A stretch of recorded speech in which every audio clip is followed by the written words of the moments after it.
Hi, everybody. Welcome to Astrology Unplugged. I'm Rick DiClemente, and welcome to my website, which is Star Self. Glad to have you. And this is episode 292. So glad to have you. And I don't know what status you are with your astrological learning, but we try to cover a little bit of everything. Not in a linear fashion. The past 3 weeks have been pretty intriguing. They've had a lot to do with transits. And I think that we covered a lot of material that one can easily miss. Tonight I was looking around a few days ago when I picked out tonight's subject, and I was just thinking, I have to try to imagine what it's like to see through your eyes. And one of the things I think that's easily overlooked by an advanced astrologer is how do you know what's going on in your chart? Well, first of all, and that's what tonight's about. First of all, you got to know your chart. And there are lots of ways to do it. There are lots of bad ways to do it. There's lots of ways on the internet that you can get a printout of your chart that's accurate, at astro.com especially. And after a while, it doesn't take that long to pretty much memorize where your planets are. So the next thing that comes is knowing where the planets are now. And when we take a look at where the planets are now, let me take a look here.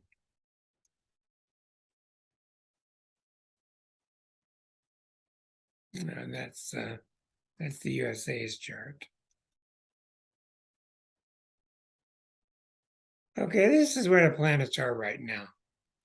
Okay, now it can look like a bunch of mumbo jumbo to you, but you have to slow down and take it a piece at a time, because really what you're looking at is some planets that are relatively slow moving, other ones that are medium moving, other ones that are fast moving.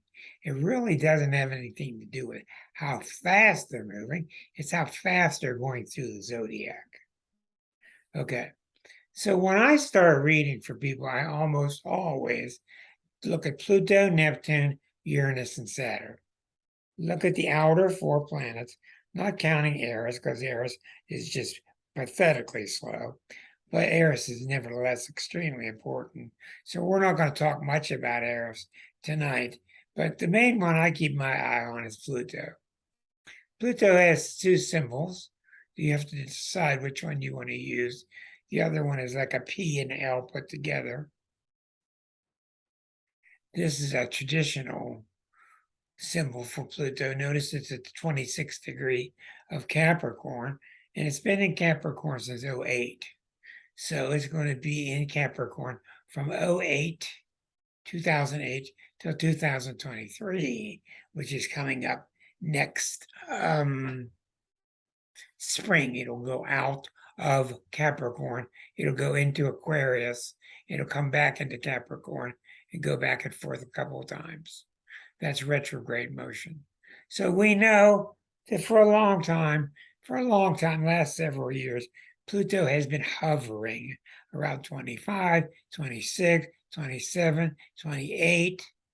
And when it got to 28, it returned to where it was in the United States birth chart. So that was the exact time of last February, and the Pluto returned in the USA's chart. And then Pluto backed up, and now it's going forward again. So Pluto is pretty much hanging out 24, 25, 26. And the reason that's so critical is because Eris is at 24. And they're at a right angle to each other. That's a big, big, big, big deal.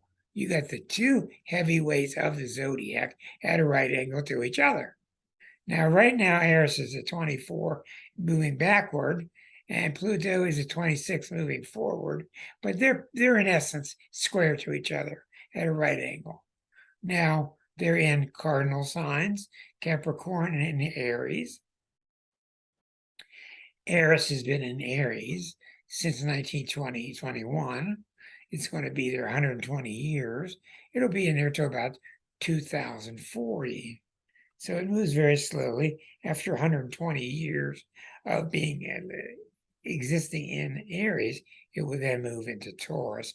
Things will change dramatically whenever a big planet goes into another sign, much like you've seen in the past 5 years when you saw Uranus come out of Aries and Uranus went into Taurus. So you see major shifts on the planet when the big planets go into other signs. So the big thing that's shaken everybody up, besides the fact that the Pluto return has happened in the United States chart, is the Pluto square to Uranus. So if I go to the USA's chart, in the United States chart, you'll see that Pluto has gone all these years that we've existed. It's gone all the way around in 240 some years, whatever it is. And it returned. And that was last February. That's a big deal. Big deal. You think it's a big deal in your chart when you have a Saturn return. But when a country has a Pluto return, it's much, much, much bigger. And what Pluto does when it returns, and it goes back and forth all this next year, what it's doing with us is it's putting us through a tremendous identity crisis in the eyes of Pluto. So when we're looking through the eyes of Pluto, how have we done? Pluto was born at that degree in 28, 27 Capricorn in 1776. How have we done now that it's returned? That's what a return is how have you done? Sort of like I gave you a bunch of money. What did you do with it? And like with most things, you can use it, you can abuse it, and you can mix it up somewhat. So it just so happens that we could talk a lot about the Pluto return. That's why you're seeing so much in this country about we were founded this way, what have we become? You're hearing all this stuff now. What do we do with the Indians? What do we do with our women? What do we do with our young people? What do we do with other countries? Just on and on in almost every subject. Pluto has an essence, like all signs, all planets, and Pluto's essence is for you to be ballsy and to be courageous and to be meaningful. Most of the times when I get a lot of clients going through Pluto times, they talk a lot about wanting to do something with more meaning. A lot of times they want to work with cancer. A lot of times they want to work with AIDS. A lot of times they want to work with a hospice. Heavier subjects. That's plutonian. So you'll notice back in the USA's chart, in the USA's chart, not only has Pluto returned, but Eris, well, we didn't know then. Right now, Eris is sitting around here. Okay? Eris is sitting around here. That's Chiron there, so don't be confused. Okay, here's Eris in the birth chart of our country. But right now, Pluto is here and Eris is here. And that's the big deal. If we look at the basic zodiac, we see this is what's happening right now. So Pluto being in Capricorn is opposite the 26th degree of Cancer. So that's why I always work with a rotating cross. I always have a rotating cross in my mind when I'm thinking or talking about the zodiac. When I think of 26 degrees Capricorn, I'm automatically thinking of 26 degrees Cancer, 26 degrees Aries, 26 degrees Libra. That's the Cardinal Cross. That's very standard. Why? Because when planets affect you, their main effect is when they're with you at the same degree, when they're opposite you, or when they're at a right angle to you. Now, they affect you when they're 1/3 away around the zodiac, 1/5, 1/7, different types of aspects. But the main stuff in astrology, the main turning points in your life happen when the big planets are hitting you by conjunction, opposition, or at a right angle.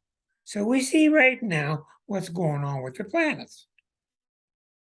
Pluto is here in Capricorn. It's opposite anybody's got anything around 25, 26 of Cancer. So anybody's got anything around 24, 25, 26 Cancer, Pluto's opposite you. Anybody's got anything 24, 25, 26, 27 of Capricorn, Pluto's conjuncting your planet, or the right angle over to Aries, or the opposite point to Libra. It just so happens, through the cruel joke of the gods, that Eris happens to be at a right angle to Pluto right now. Now, I cannot tell you how grave this is. I cannot tell you how serious this is. I mean, of all the places in 360 degrees, the two planets that are the most heavyweight are at a right angle to each other. And Eris ain't moving, and Pluto's barely moving. So this does not mean things are going to be bad. It does not mean things are going to be good, but it does mean we'd better shape up if things are bad. Why? Because you got the Pluto intensity, and he's known as the destroyer. And you got the Eris now, and the Eris is even more intense. The Eris is the planet now everybody's getting in their mouth and in their brain and in their society. They're starting to feel this Arisian influence of, I'm done with it. I'm not going to fool around with it anymore. I'm not going to have it anymore. I will not have this anymore. That's pretty intense when you combine the Eris with the Pluto.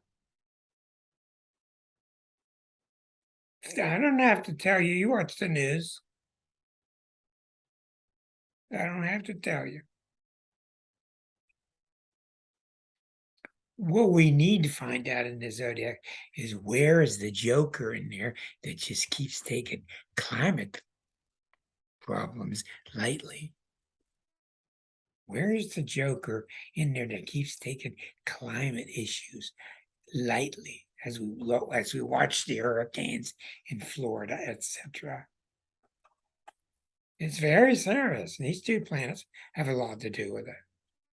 Now, on a cosmic scale, when you think about the planets and what they mean in terms of the Milky Way, etc., these planets don't care if the Earth exists or not.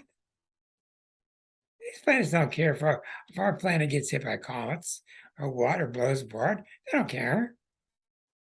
That's not their issue. It's not what they do. They just keep rotating and they keep symbolizing powers. Now, in our sense, since they do personify us, they personify, we've got to get serious to learn to live together, to work together. And we see real clearly what's going to happen if we don't.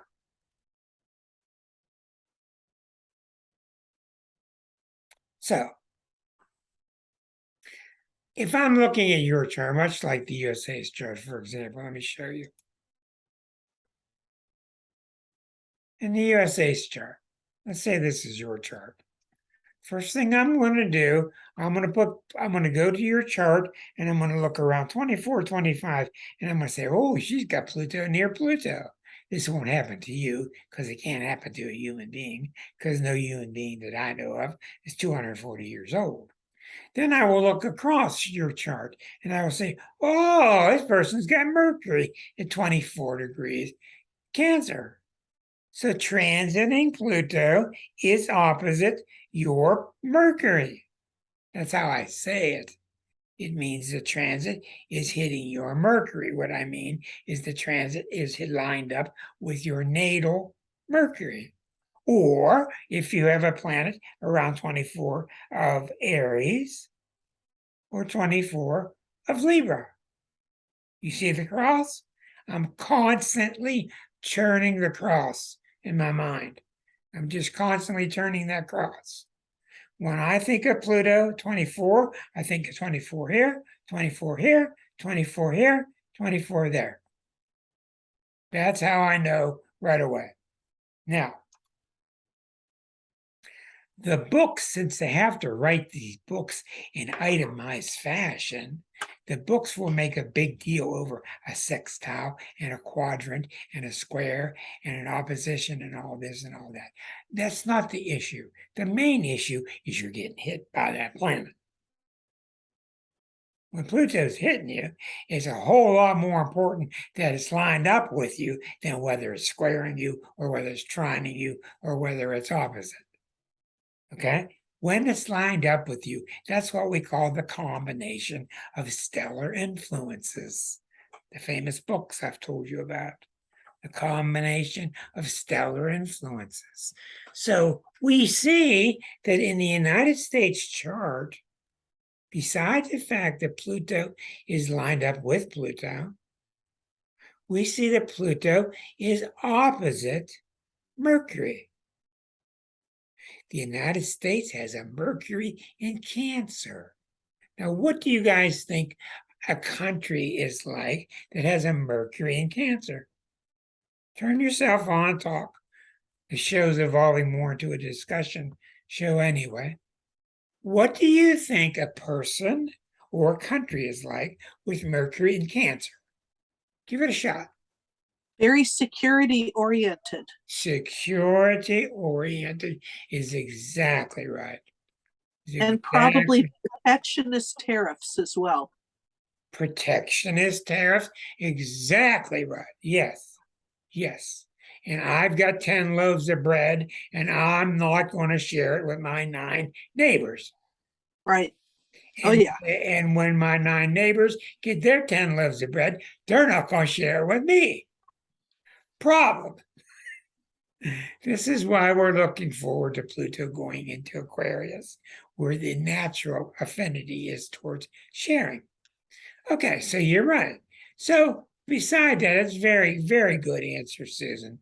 Beside that, the Mercury, the way your mind works, your Mercury is how your mind is, how it thinks, what's it like up here. And when it's in Cancer, it's very cautious. It's thinking of protecting itself. It thinks about the old days. Old days are better than new days. I mean, if you want to see anything in common with who are the people supporting Trump, they're people with a lot of planets in Cancer, a lot of planets in Capricorn. Cancer, Capricorn. Because we don't know, we know that he's kind of rough-edged and all that, but we don't like all this newfangled stuff, this newfangled crazy stuff. What's this woke stuff? What are you telling me about woke? My friend gave me a hard time the other day because we're both WVU graduates. He gave me a hard time the other day because the mountaineer was a female. And she was carrying her musket. And all these years, the mountaineer's been a man. You drop and give me 50 push-ups when you get 50 points. This was a woman. Ah! You see? He's got a Capricorn. How does he know they were only men? He's got a Capricorn sun and a moon in Cancer. What'd you say, Erica? How does he know they were only men? He wasn't there at that time. They say they were only men. They are only white. Now we're finding out. I'm saying in the history of just like men. In the history of the football team, the Mountaineer. Football team. I'm sorry, it's the football team's mascot. Oh, I should have said that. Yeah. Now the mascot's a woman. That's because women had more sense than to go bunking their heads against each other. Listen, you don't have to get me to fight for women. I'm a big time feminist. Yep. Okay, now. So, Let me see him so give you- birth. what? Let me see him give birth. Oh, well, we're going to get into all these other arguments, and you got a lot of good points. But what I'm trying to tell you is when we're trying to stick with tonight's topic,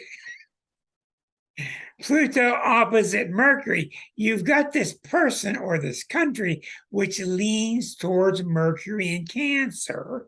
And all of a sudden, the country or the person is leaning towards Mercury in what?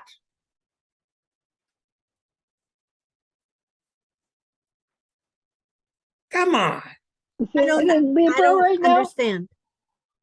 You've got this country, or could be a person's chart, Mhm. who's lived all its life with Mercury in Cancer, and now Pluto's hitting its Mercury. Now the Mercury is acting more like a Oh, Mercury in what?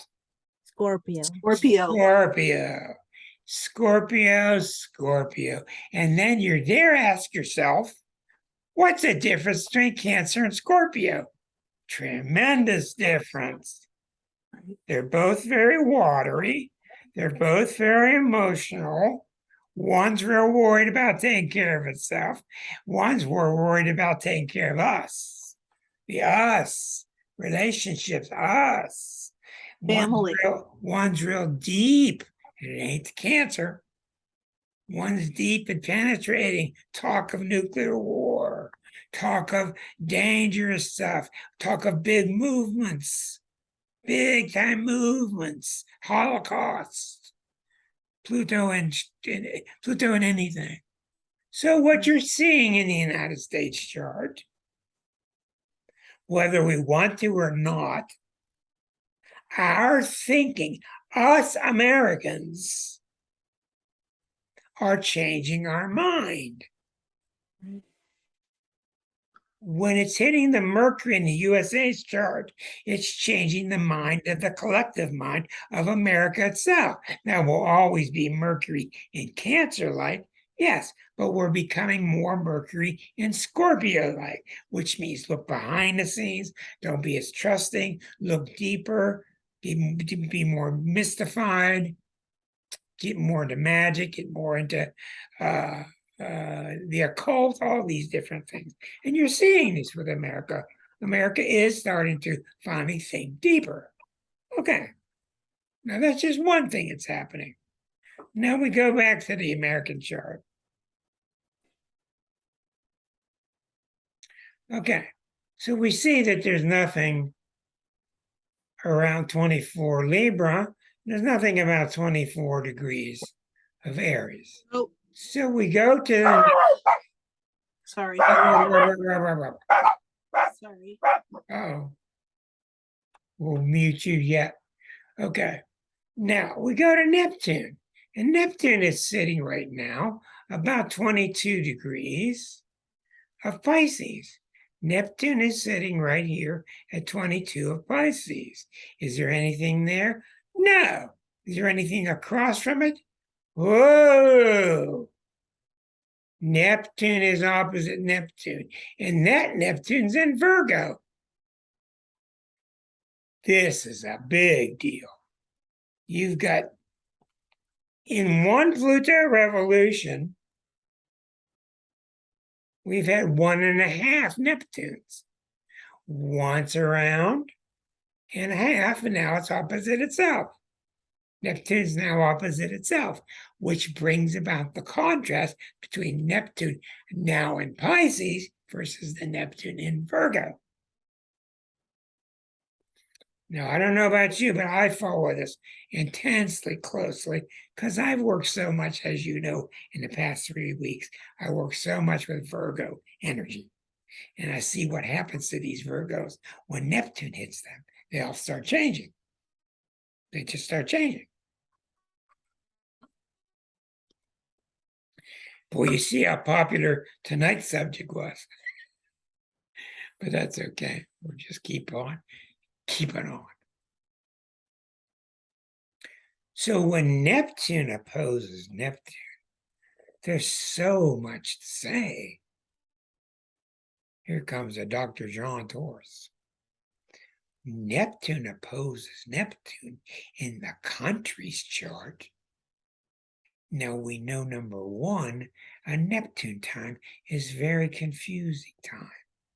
A Neptune time is a time when you're standing on quicksand and you wish it were Earth, but it ain't Earth, it's quicksand. Now, Neptune opposite Neptune is not the same as Neptune returning to Neptune. That's what the GOP had. You saw what that did to the GOP in 2018. They came back after 196 years, 164 years. After 164 years in the GOP's chart, Neptune came back to itself. And what did it find? It found itself lacking. It found itself devoid of spirit. It found itself bankrupt spiritually. That's what happened. Is that a surprise? No. Is that a message of, hey, smoke and mirrors don't work anymore? Yeah. Now what do they do? I don't know. Does anybody raise your hand if you know of any way to bullshit Neptune? So I don't know anyway. So when Neptune is opposite Neptune, absolutely, I don't care what the aspect is, follow me now. You're going to pick up stronger Neptune inside of all Americans because that Neptune part of us is being triggered by Neptune. So in a very good way, the Neptune part of you is being energized. You see, that's what transits do. They energize, they combine. And what is Neptune trying to do when it hits Neptune? It's trying to spur you towards the Neptune in Virgo good parts and the Neptune in Pisces good parts. And it's trying to work out the problems inherent in Virgo versus Pisces. Now, if you've read our book, you can see clearly that the chapter on the 6 polarities, there's a tremendous emphasis on the polarity between Pisces and Virgo. Virgo is all about is picky, and that ain't right, and let's get this right, and do this, and work harder, and you're not one of us, and Pisces is the opposite. Pisces is let everybody in. It more inclusive. Open the doors to everybody. Feed everybody. Let's do what the Statue of Liberty says. So you're seeing with a lot of old Neptune mentalities, a lot of people that still are trying to strain to keep that Virgo cowboy part of themselves alive. It's giving way to the Neptune part, which is saying to them, let go, let it be, quit worrying, let go. So we're going through an absolute huge spiritual crisis. At the same time, we're going through an absolute identity crisis. That's 2 big ones at the same time, let alone Eris. So it's almost like a joke. How can all this stuff be going on? So if you have a planet and Neptune comes up and it opposes your planet, and Neptune comes and squares your planet, or Neptune comes up and squares your other planet, what Neptune is doing is the Neptune part, the transiting part is the lively part. It's the part of you that's speaking now. The transiting part, the part that gets transited, is the part of you that's kind of got old and stale. So I can't tell you how many Virgo people I've seen in the past 15 years who've made tremendous progress getting away from the Virgo pickiness, the Virgo fanaticism about perfectionism, and they become more laid back and easier going and letting themselves be, etc., etc. Okay, so that's what the Neptune has been doing. So again, you see, in the USA's chart. The second planet I look for is, we've already looked at Pluto. Neptune is here. You can see, what does that mean? That means we're a couple years from Neptune finishing the zodiac and going into Aries. So 22 Pisces takes about 15 years to go through a sign. So Neptune's going to go out of Pisces and enter a new zodiac in a couple years. And that's symbolic of a brand new type of spirituality. Also, we're seeing with Neptune, what it's doing with Neptune opposite Neptune is you're starting to see trouble in the churches. What does that mean? It doesn't mean, hey, we're here, let's cause some trouble in that church. It just means the church is being tested as to how pure it is. Neptune is pure. It's pure Jesus. It's pure spirit. It's pure love your neighbor. It's pure love everybody, no excuses. Forgiveness for everybody. That's what Neptune is. Oneness. Oneness don't mean one sort of 1 point oneness. It means oneness. And that's why you're seeing so many movements today in the United States, different types of movements that are pointing towards oneness, whatever your particular likeness is, whatever your lineage is, it doesn't matter. So, is Neptune squaring something in the chart? No. Is it squaring something the other way? No. Is it opposite? Yeah. Is it conjunct something? No. So the big thing in the USA chart is Neptune's opposite Neptune. So in your chart, you want to look for you and your relatives. You want to look for anybody that's got any planet around 22 mutable. This is now where we're shifting into another mode. It's not cardinal like with Pluto.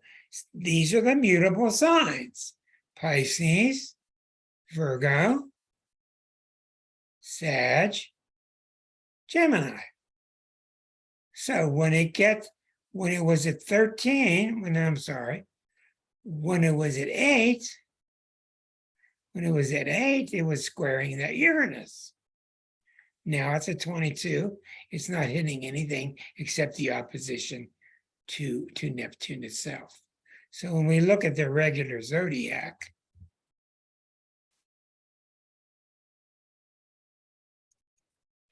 when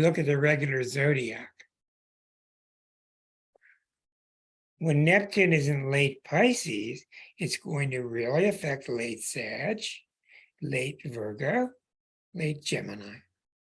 Okay, so if you have planets in those areas, you're getting hit by Neptune. And you could tell if Neptune is the one hitting you because it's confusing. It is, you want to take a step back from the world. You want to escape. You typically feel disillusioned with the world. It's very common that somebody is using you, mainly because you're using yourself. People have affairs. Neptune wants you to it makes you dissatisfied with the physical life. It wants you to be satisfied with the spiritual life. And if you're like a lot of churches are there for comradeship, how you look socially, but they're not really helping you with how you're doing spiritually inside with your own you versus Holy Spirit relationship. That's the problem. It's making sense? Making sense? Now, like I said the other day to the group, one of my groups, the only time I've ever seen Neptune go over the top of a chart and something good happened. Only time was once, and that was when the Dalai Lama got the Nobel Prize for Peace.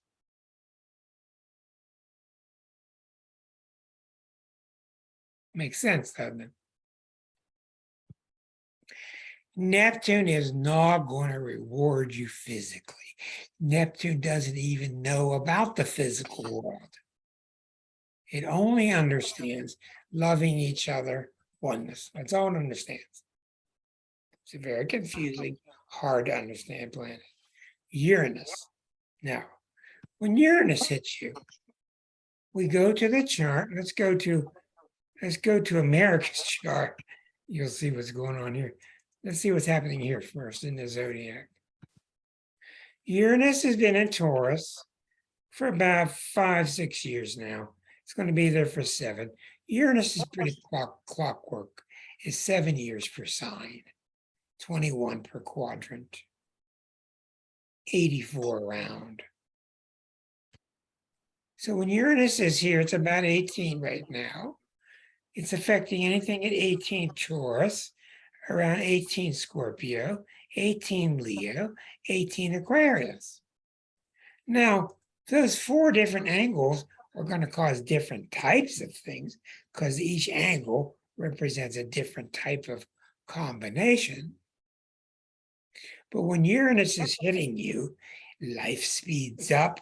You feel impatient. You feel like you're crawling out of your skin. You feel like you want to do something. You're not even sure what it is. You cannot repress this energy.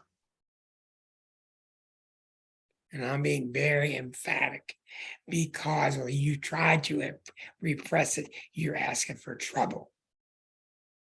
When you got TNT under a lot of pressure, the last thing you want to do is come over and put it under more pressure.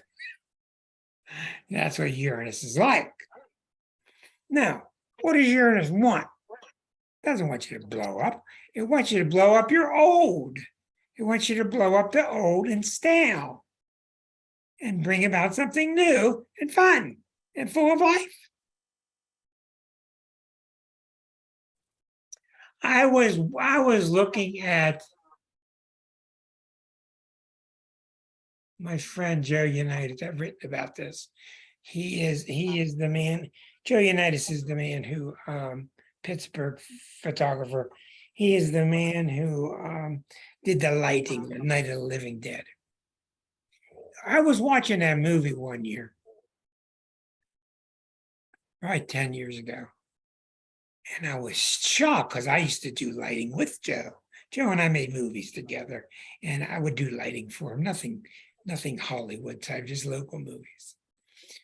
Well, I was watching Night of the Living Dead, and I knew he had done the lighting for it. And I was looking at all faces had big shadows through them, and there were big streaking shadows and striking shadows here. And Joe and I were brought up by the same film producer, Ellis Duncan, who taught us to light in a very Hollywood style of delicate, favorable shadows. Well, if you go back and watch Night of the Living Dead, it's just strikingly horrid shadows. And I said to myself, my God, Joe must have been going through a Uranus transit.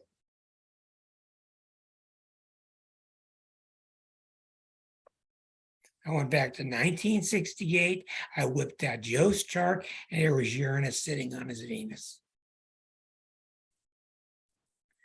Uranus was sitting on his Venus. I knew it before I looked. I talked to Joe because Joe used to be on the set and say, give me a gobo, give me a flash, give me a card. In other words, I was his go-to boy because we had to work fast. I'd get him something he can make a shadow with. I'd get him something he can make a focus with, something to cause a shadow across the top of the screen with, these different words you use in filmmaking. And you had to work really fast. And Joe said, I just grabbed anything, a shoe, a hair dryer, a shirt, anything. I put it in front of the light, put it on top of the light and said, go. I said, Joe, I could tell you weren't using standard practices. I knew that his Venus, which is his artistic sense, was going through a revolution. Uranus was sitting on Venus, which was causing him to experiment when Uranus is on your Venus and try crazy stuff. And that's the reason the movie's so great. You can think it's all this other stuff, but it's the harsh lighting. It's the harsh lighting which makes you think some guy's gonna come get you through that window. It just does. That's what does it. And of course, when the years went by and Joe got past that period, he went back to a more normal type of lighting with a normal type of shade and light, etc., like a photographer does. But I could tell by watching the movie where the planet had to be in his chart. Now, there are many people that could do that, but it's a symbolic. If I'm watching Susan, and Susan does all kind of really nice artwork, and one day she's been showing me all these portraits, and she does all these different beautiful things. But one day, if she starts doing Picasso stuff with people's elbows sticking out of their ear, and just crazy stuff, that I know she's under a Uranus transit. That's what Uranus does. It wants you to experiment with take the A and skip the B and go to the C. Try plugging stuff in that's weird, because you just never know. That's how invention comes to you. That's how novelty comes to you. When my son was growing up, he wanted to play dad's guitar. His mother's a musician. I said, the only gotcha is you can't scratch my guitar with your belt buckle. Go play it. So he's playing that, and he's playing the cello from school, and he's got the oboe he's renting from school, and Neptune's and Uranus is going over his Venus, right? He's trying all these things at nighttime. It's squawky, squawky, boom, boom, bam, bam, all these noises coming upstairs. And mom knows because mom's an astrologer. She's a musician. He's trying all these energies. He's experimenting. And within a short time, he puts them all down and he gravitates towards the guitar and the lute, stringed instrument. And he's getting his PhD right now in the lute at the University of Indiana. So what started out was experimentation led to mastery, but the mastery could not have come unless it allowed the experimenting to happen first. Okay? When I was a guitarist, I just played other people's songs and stuff, 1975, and I'm playing old standard songs, and we're drinking beer and singing songs. Uranus went over me, and all of a sudden I put all my songs away. I just put them all away, and I just wanted to ad-lib everything. And just started ad-libbing the words on the side of a beer bottle, on the side of a cornflakes package. We just made up words to go with the song because the spirit of spontaneity is what Uranus is about. And we have great recordings of us singing the most ridiculous stuff, but having fun with the liveliness of Uranus. So when Uranus is hitting you, you will feel these things. And the worst thing you can do, and I know that you don't do, is push it down. Oh, I'm crazy. How's this stuff coming out? Must be something wrong. Turn the rheostat down. No, don't do that. Turn it up. Let it go. Let it happen. And when it's on you real close, you will know. You'll be going, you will. Because this is a powerful energy. Now you go back through your charts. Uranus is 7 years per sign. I'm getting myself worked up. I got to turn my fan on. Okay. Okay. Go back through your life and see when Uranus hit your sun, when Uranus squared your moon. You've got to start to see these things in your own chart. You're wasting your time with astrology if you don't do this. Because when you start to see what it did in your life, oh, that's when we bought that dog. Oh, that's when we bought that 7-legged dog or that 1-legged dog. It's always weird stuff, Uranus. That's when we lived in southern Scotland for a couple of years. Or we lived in the deserts of the middle of Australia. It always takes you weird places doing weird stuff. It's crazy and wild because it's testing you. Uranus wants to test the new. It wants to bring out the new, and it wants you to become renewed. After it passes, it calms back down. It calms back down, and it leaves you with a more permanent knowledge of what you really want to do. For instance, Susan might want to start doing close-up portraits, and she might start wanting to do them in a cubistic kind of way, like Picasso or whatever. And while Uranus is there, she's going through all these twisted kind of ideas. And then when Uranus passes, she might lock into, oh, this is what I discovered. This is what I want to do. But it would not have come to her unless she allowed that Uranian energy to come through. So that's one way you can tell in your chart. Is Uranus hitting something? Is it opposite something? Is it at a right angle? Now, speaking of which, take a look right now. Hello, Dr. John. Now,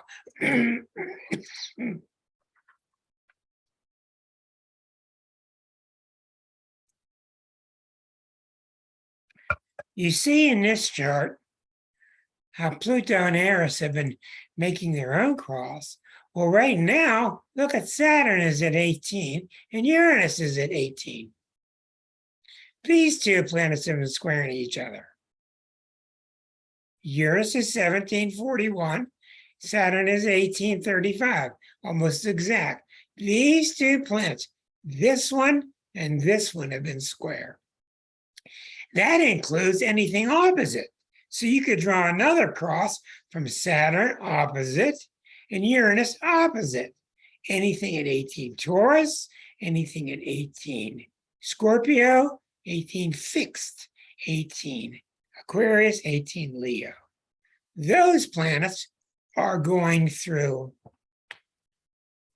a square. So what you have right now is things are being made easy for you because Pluto and Eris are at a right angle. Neptune is floating free where it is. Uranus and Saturn are at a right angle to each other, which is all part of a cross. That's the big ones. So if you've got anything about 18, 16, 17, 18, Scorpio, across the zodiac in Taurus, in Leo and Aquarius, those things are getting hit by Uranus and Saturn. Now, because astrology is so fun, Uranus and Saturn say two completely different things. And they're square to each other. So Uranus is all about, let's break things up, let's make things lively. Saturn's, let's calm things down, let's get things in order. So while they're squaring each other, what do you think is going on in the mind? Everybody's walking around talking about it now. Look at the stock exchange.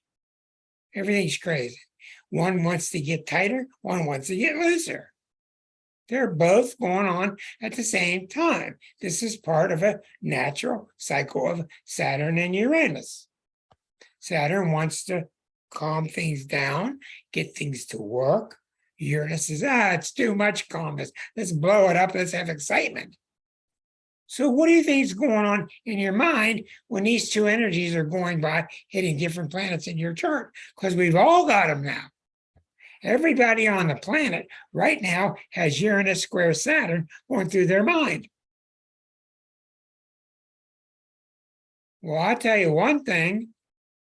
People have been telling me a lot in the past 3 weeks is they're wondering if this is some real screwy looking Mercury retrograde. It's not, but it's worse. I'll tell you why. I'll tell you why that is. Now,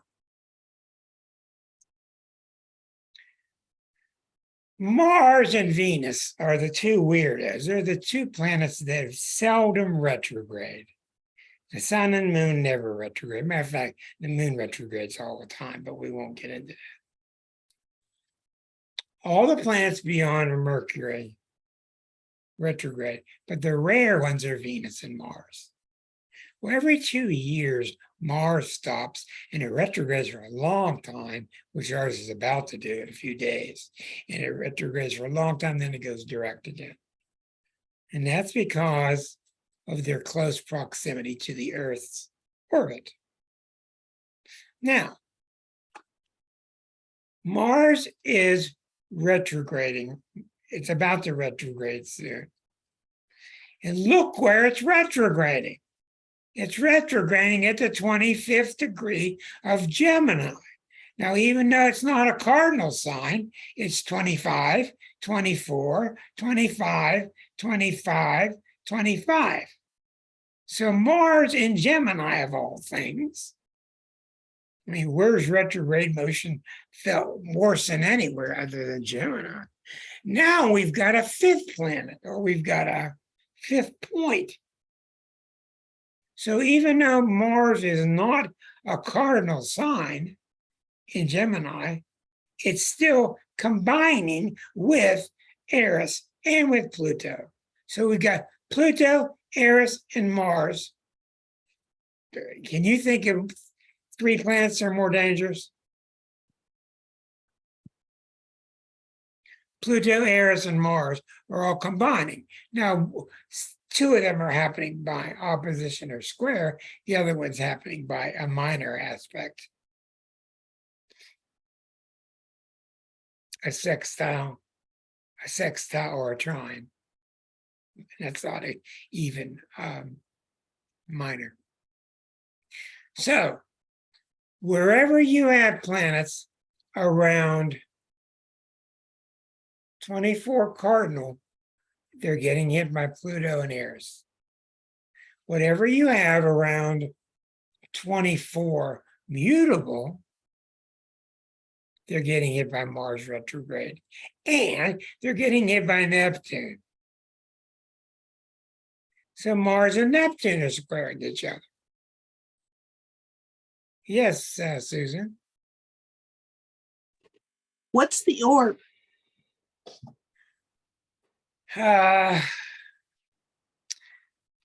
With Mars, I would use about 7 degrees. With the others, 9.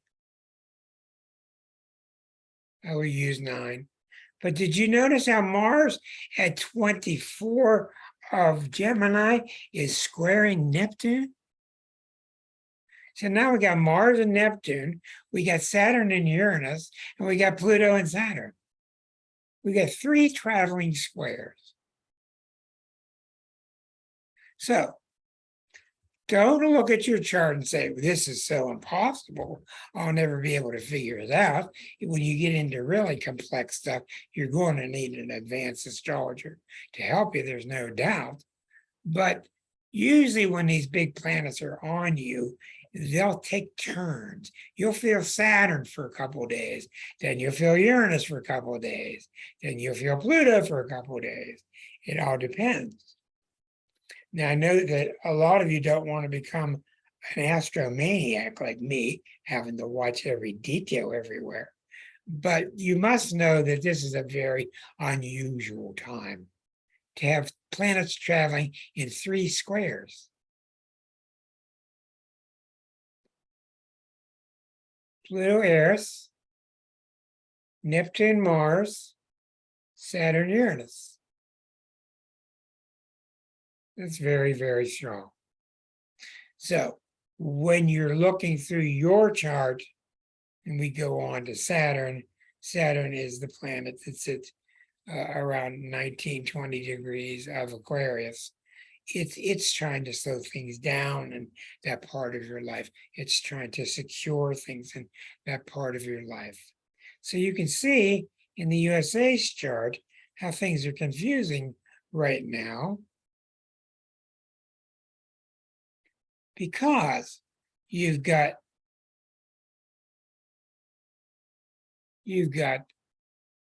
Pluto near here.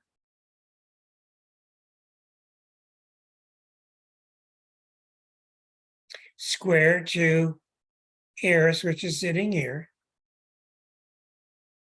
Okay, you got Neptune, opposite Neptune, with Mars stopping at this point. So you have all these different stories happening at once. So when the topic of the chart, the topic of this evening is how to find out what's going on in your chart, you can sense the energies, but it will greatly help you if you can look and see how long is that Uranus going to be there. It's going to stop in retrograde. How long is Saturn going to stay square to that planet? And then it's going to stop in retrograde. And it's not beyond me, or it should be beyond you, to start making a list. It's very common with new astrologers.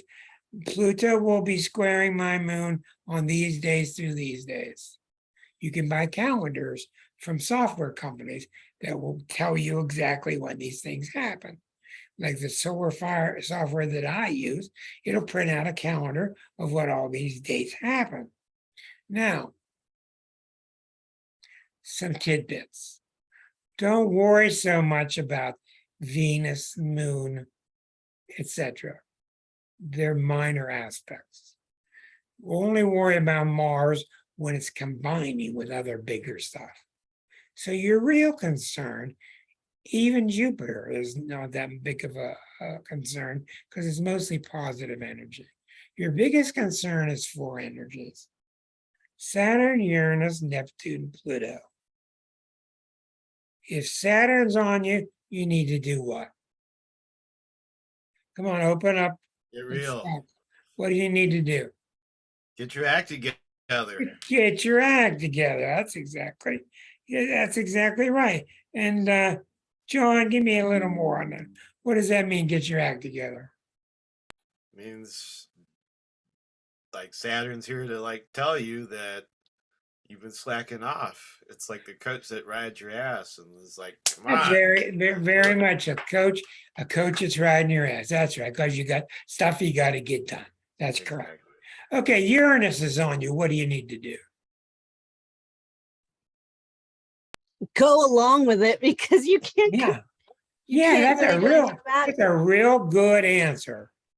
You know, most of the people tell me that after their Uranus transits, they tell me one of two things. They tell me there was just absolute chaos, crazy, or it was the most fun they ever had. That's what they tell me. Okay? Yeah. And why? Why is Uranus doing this? Why is Uranus manifesting in one of two ways, Susan? So Uranus is in Aquarius at 18? No, Uranus is in Taurus. Uranus is in Taurus. Saturn's in 18 Aquarius. Oh, sorry. Okay. And so, and Uranus also has a 9-degree orb? It's not the planet that has the orb, it's the aspect. Right. So Uranus, so in other Squares I use 9 degrees. Conjunction I use 9 degrees. Oppositions I use 9 degrees, yes. So 18 degrees Taurus, and I have 15 and 16 Scorpio planets. Yeah, And so that's 2 degrees off of that's an right. That's So right. So there- those planets that you have in what sign? Scorpio. Those are both getting hit by Saturn and Uranus. Right. And both getting diametrically opposing messages. The Saturn's telling the planet, calm down. Uranus is telling it, be crazy. Interesting. Yeah, it's interesting. And that Okay. will explain to you why your brain is like this way part of the night, and it's like this way the rest of the night. Yeah. What? That's right. Okay. That's exactly So right. Yeah. having your foot on the gas and your foot on the brake. Yeah. Now, when you get to higher astrology, when you get to higher thinking, you'll see that Saturn and Uranus are not opposed to each other. They're really trying for the same thing, but they just do it in really dramatically different ways. Right. Saturn doesn't want you to make sure so you'll be dead, which is what a lot of books say. And Uranus isn't trying to make you loosey-goosey so you'll be a wild man. Uranus is trying to bring the maximum life out of you, and Saturn is just trying to maintain it. That's all Saturn's trying to do. So the life is coming out of you, but it works. So you got to be very careful. See, I use that so much as a Capricorn. Be careful. Be real careful. Hey, John, be real careful. You always say, make sure, Rick. Make sure. I always do. I do. It's right. So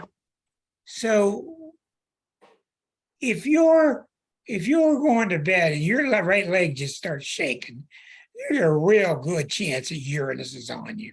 And it's not the restless leg syndrome. And most of the time, restless leg syndrome is a Uranus transit that I've found. Most of your troubles are when you're resisting the energy that you're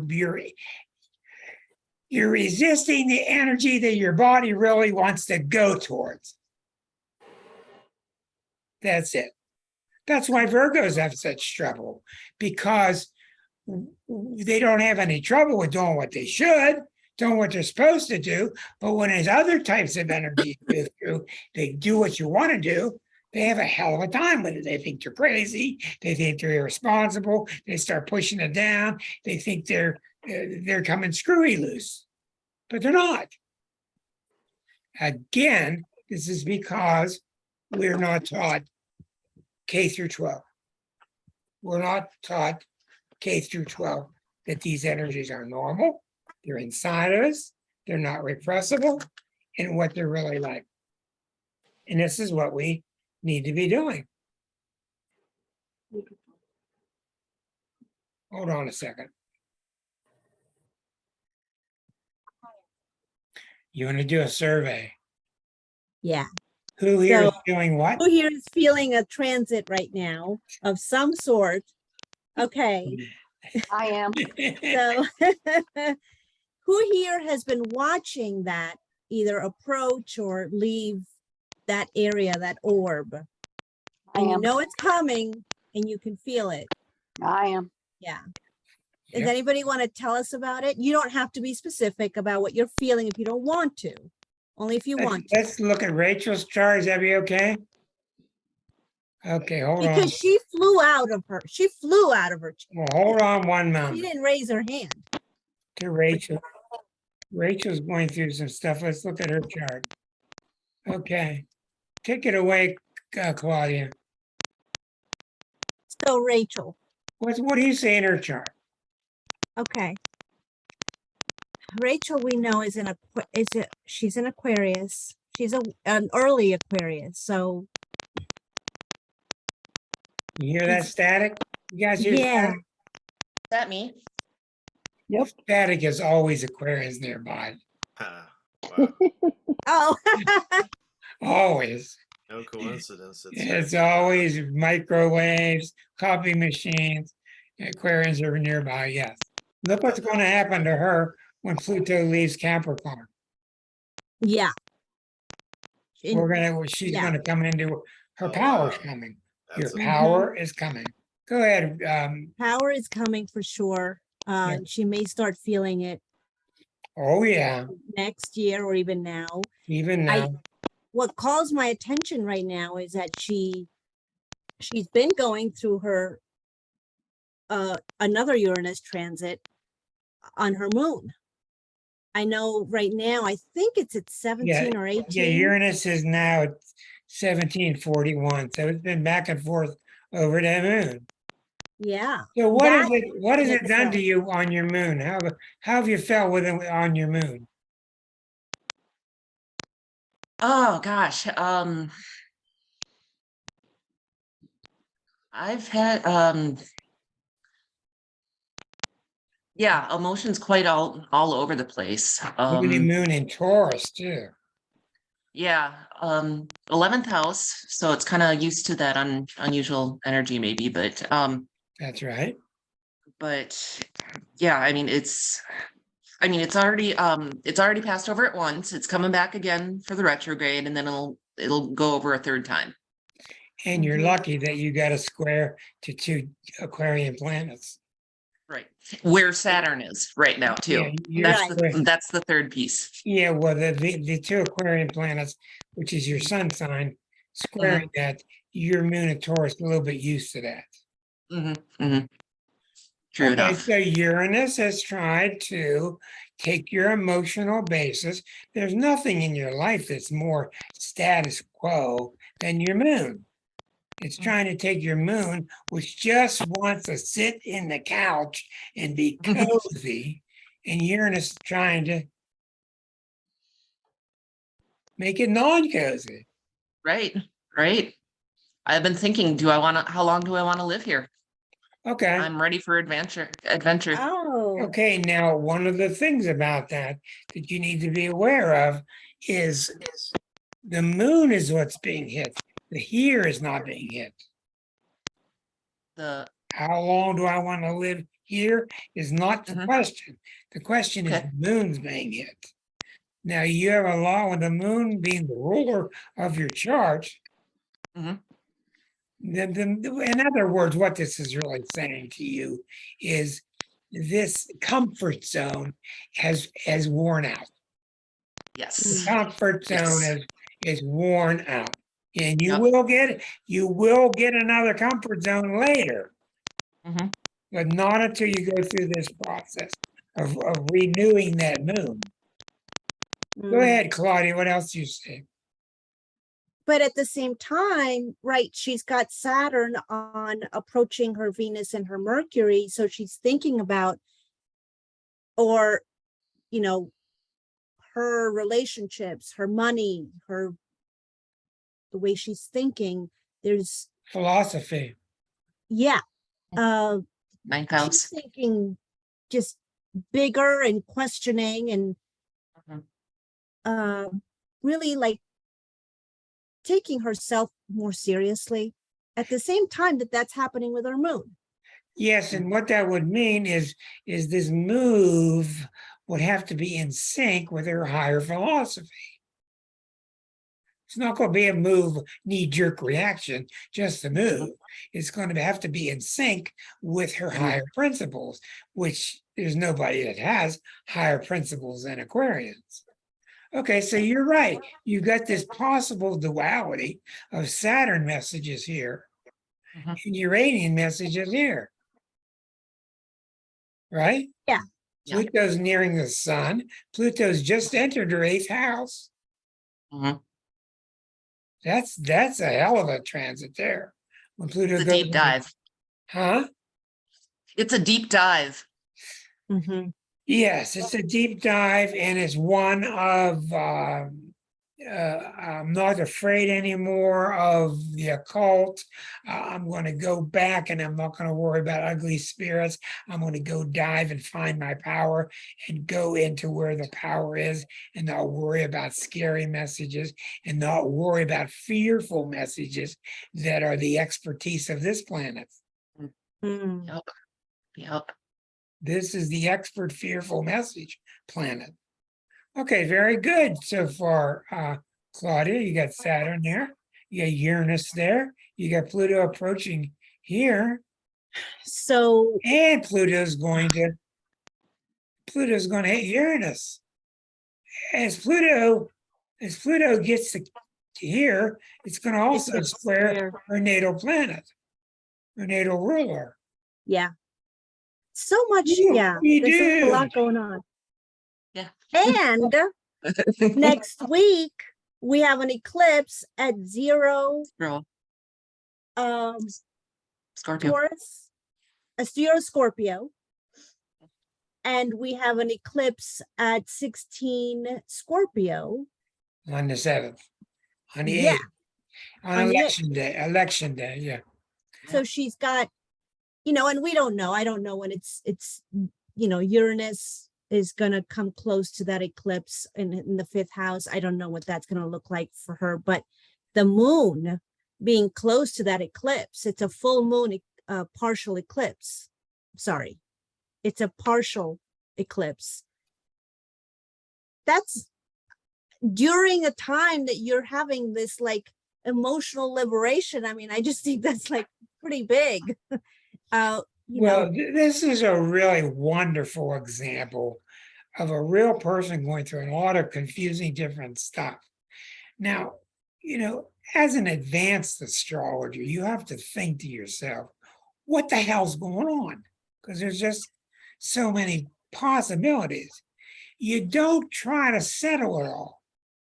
You say, okay, like John was saying, this one part makes sense today. This is my Uranian day. This kind of makes sense today, my Saturnian day, because all of these parts are all parts of you. They're all parts of you. And this is really a far out thought. Nothing is out of place.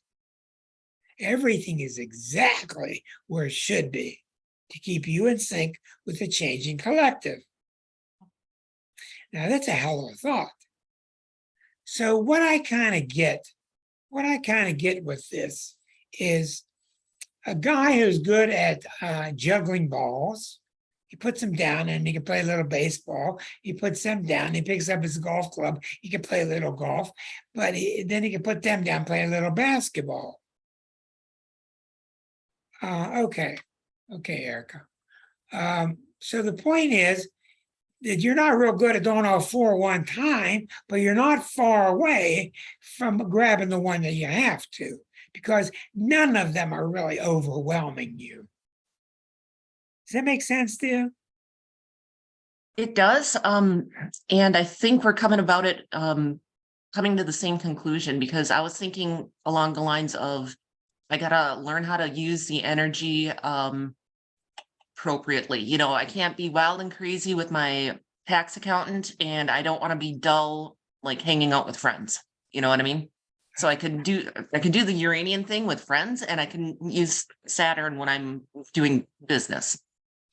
That's very good. And another thing you have to get used to is you have to allow yourself to be you.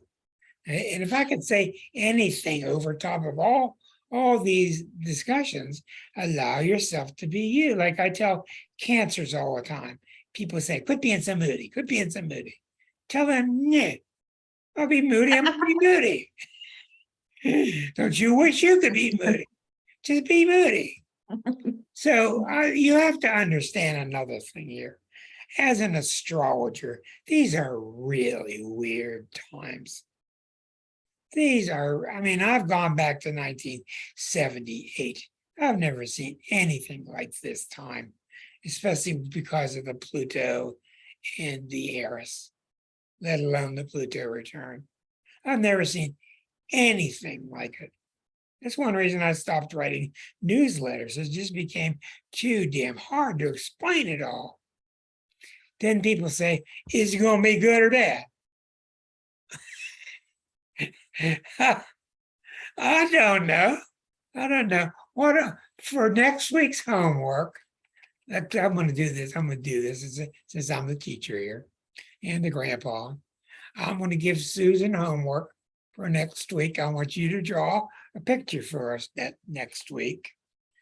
You draw a picture for us next week of what the sound of all these energies combined look like. And you cannot draw a mud pie. Okay? Okay, is this going to be through the filter of all the transits hitting my Yeah, planets? just I'm all, being hit all by this- all everything this- from the eclipse to Mars and every other planet on out is squaring something or opposing something. Okay, now, yes. Do it any way you want to. Now, to be realistic with you, all of you, this is not a time for inactivity.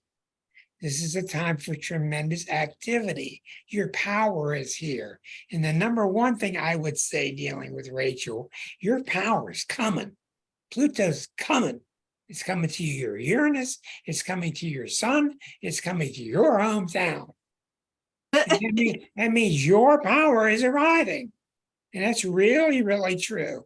So any parts of you that want to rest in the old comfort of, oh, I'm powerless, it ain't gonna get it anymore.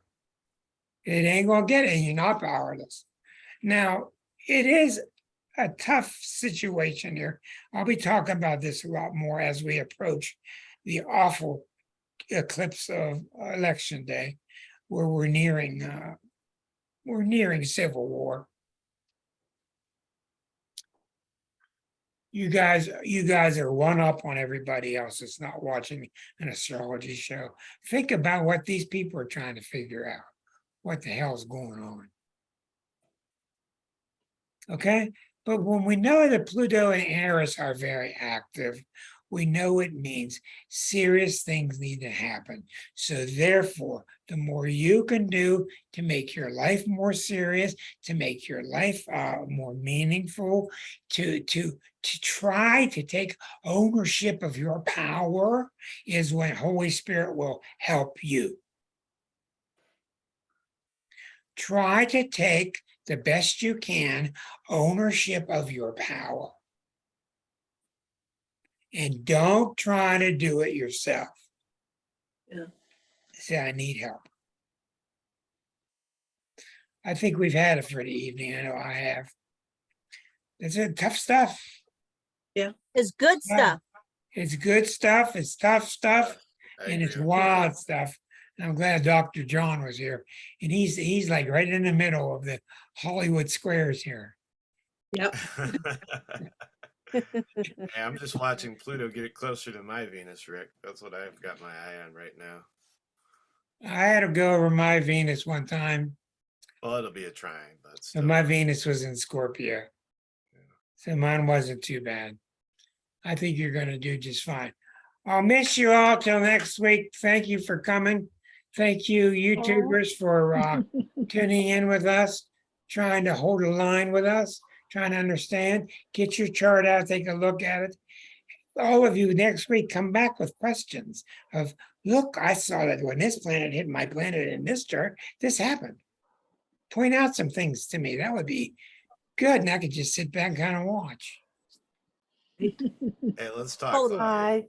Have a good Thank week. you. Show Rick. me next Thank week you. what happens at different times when different planets hit your planets. That's our homework. That's your That's homework.